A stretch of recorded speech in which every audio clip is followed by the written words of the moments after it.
bota 2 dedos impressando, aí fica normal. Depois eles fizeram já maior, viu que é maior aquela outra? Aí cabe os 2 dedos soldados. Dá estudo, né, pessoal?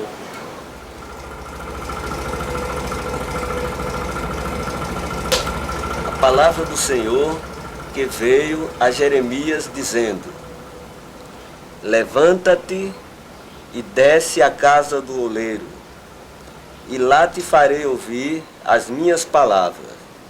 E desci à casa do oleiro, e eis que ele estava fazendo a sua obra sobre as rodas.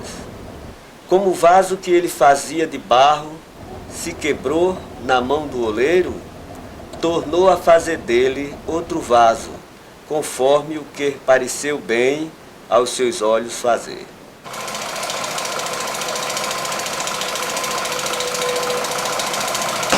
O barro para mim é tudo. É no barro que tiro toda a minha subsistência, ele se deixa moldar, de forma que a minha experiência com barro vem muito primitiva. Na infância já lidava com barro, já fazia trabalhos pequenos de criança. Depois de um certo tempo conheci um mestre oleiro, foi quando comecei o contato com a máquina, com o torno. E conheci um oleiro famoso, chamava-se Mestre Nicolau. Fazia tudo na máquina do oleiro, era uma coisa especial, entre 10 oleiros que trabalhavam nessa cerâmica. E ali eu fui crescendo e desenvolvendo a técnica, aprendendo, sempre aprender, até que me tornei um oleiro de quartinha, oleiro de filtro. E tem uma música que o mestre Nicolau cantava, do mestre Capiba, uma música que fala de Olinda, que eu tenho uma relação muito importante com essa cidade. A música fala dessa maneira: quisera ver-te no passado, Olinda, quando ainda era cheia de ilusões, para contemplar a tua paisagem, para olhar teus mares, ver teus coqueirais,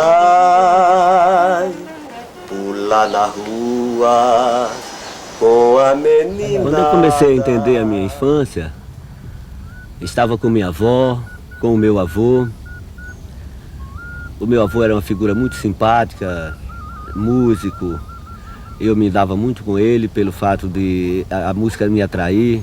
Ele tocava violão, tocava rebeca, birimbau, um tipo de birimbau que ele fazia com latas, assim, com arame, uma coisa bem interessante. Mas logo após a morte dele, foi necessário uma evolução já em sobrevivência, ainda criança, garotos. Aí comecei já a trabalhar fazendo apito e vendi essa história.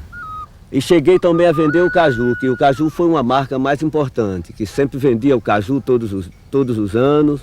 Era aquela fonte já de renda já certa. Vendia também as minhas panelinhas para os garotos, só que o preço ainda era inferior, que era a troca de carteira de cigarro vazia, o dinheiro de criança.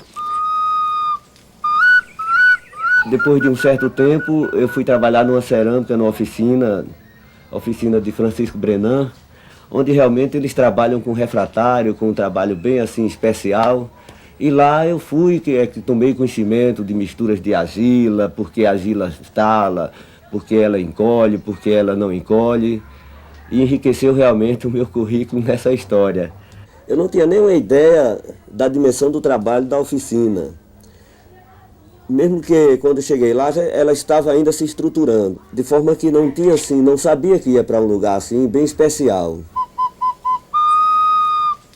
Comecei a descobrir peças dentro do meu ateliê, que não eram minhas, eram peças feitas em barro sólido, peças absolutamente maciças e esculpidas de uma maneira que me demonstrava que quem tinha feito aquilo era um escultor. A única pessoa que poderia ter feito aquilo era Nado, e me surpreendia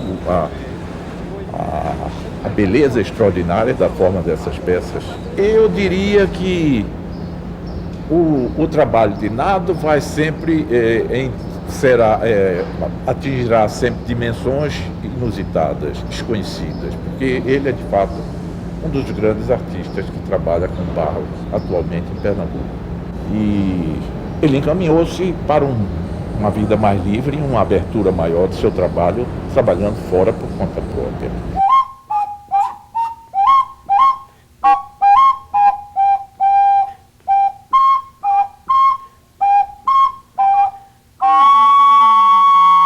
Com a minha saída da oficina de Francisco Brenan, na busca de uma técnica assim, de uma evolução, e eu passei um certo tempo ainda buscando, até que descobri, um certo momento, eu estava com uma das minhas bolas ocas, e me veio a vontade de fazer um apito. Ora, foi uma coisa impressionante, acho que único na vida de algumas pessoas. Depois de 3 meses é que alguém me falou o nome desse instrumento. Chama-se ocarina, mas foi sensacional, porque eu não sabia tocar instrumento de sopro antes, nunca tinha ouvido falar que havia um instrumento de argila, e tudo isso foi uma surpresa, foi assim uma coisa incrível. Como ceramista, já trabalhava antes com argila, que é o primeiro elemento terra, água, fogo. Aí de repente chegou o ar e complementou isso, foi fantástico realmente.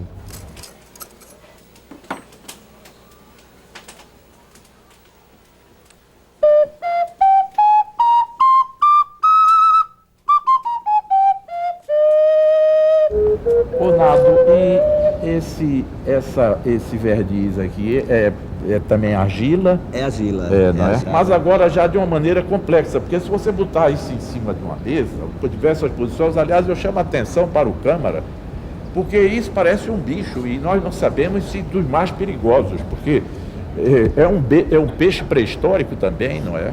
É uma coisa estranha como forma e como esses vazados que correspondem a uma necessidade musical, mas que também poderiam ser olhos, e é verdadeiramente prodigioso como achado e como forma.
A ocarina é um instrumento de origem África, primitiva.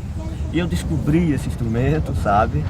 Por acaso, fazendo uma bola da oca como eu faço, descobri esse instrumento. Nunca tinha tocado antes, foi uma descoberta, tudo descoberta. Ela pega o máximo no centro possível, não põe nota, viu? Aí centra ela, cortado da roda e o cofrinho está pronto.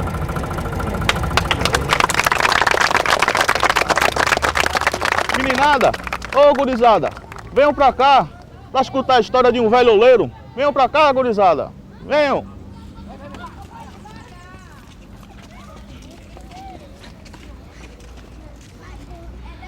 Bom dia, criançada! Bom dia!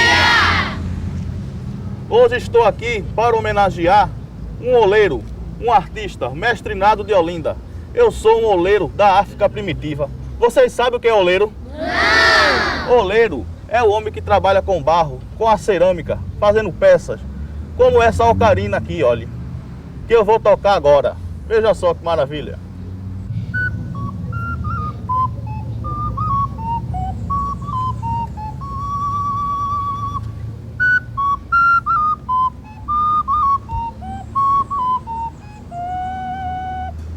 Eita, que som lindo! E agora com vocês, o som do barro.